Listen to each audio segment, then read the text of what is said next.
We're in the Chernihiv area of North Ukraine, about 30 odd kilometers away from the border with Belarus. These are the areas where the Russians retreated from after having lost the battle for Kiev. Kiev, the Ukrainian capital, about 3.5 hours drive south of where we are located. But this is an absolute village of horror. It's been completely devastated. As you can see, there is a crater over here. This is where a massive bomb landed. There's another crater over here as well. We're just going to walk down this road. We've been told by our Ukrainian army minders not to enter any of these buildings because they are booby-trapped. There are grenades with tripwires which have not been diffused. There is a worry about landmines in the areas near us, so we are not going to be moving so much over there. But what really struck us was a visit to a graveyard a short distance away from here, a graveyard where we independently counted more than 1,000 graves. Think about it, 1,000 graves in this particular graveyard, and we were able to corroborate this because there were nameplates with a date of death. We also spoke to the man digging the graves, who said that while the Russians were bombing overhead, he was digging graves below. This is the story of Chernihiv. The true number of those who have lost their lives may perhaps, like in all wars, all conflicts, be never known. How many people have actually lost their lives in this war?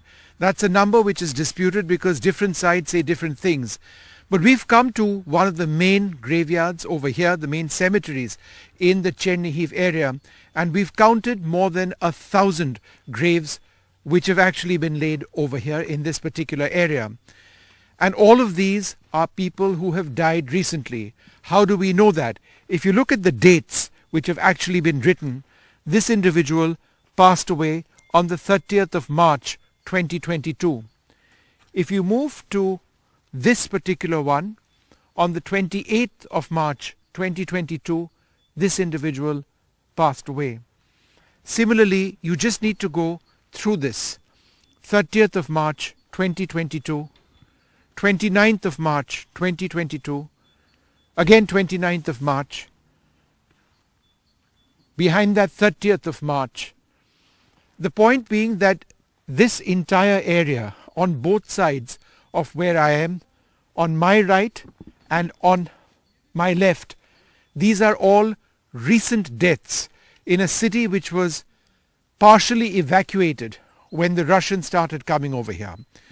All of these individuals lost their lives in this war, and this is only one graveyard in this entire area.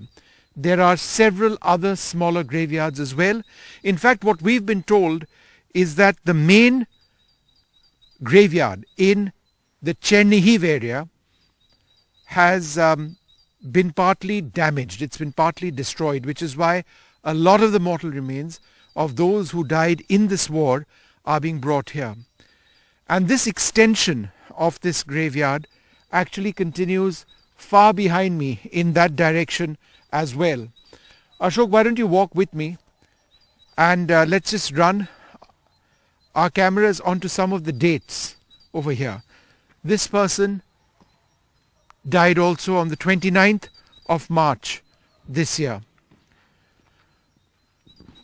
And just take a look at the depth of this area and the number of graves which have been marked over here with the names of people who have been killed. This is the sad reality of this war. Countless deaths. How many have actually died? It's only when you come to areas like this that you get a clearer sense of just how many have perished. With Uma Shankar Singh and Ashok Mahale, Vishnu Shom for NDTV.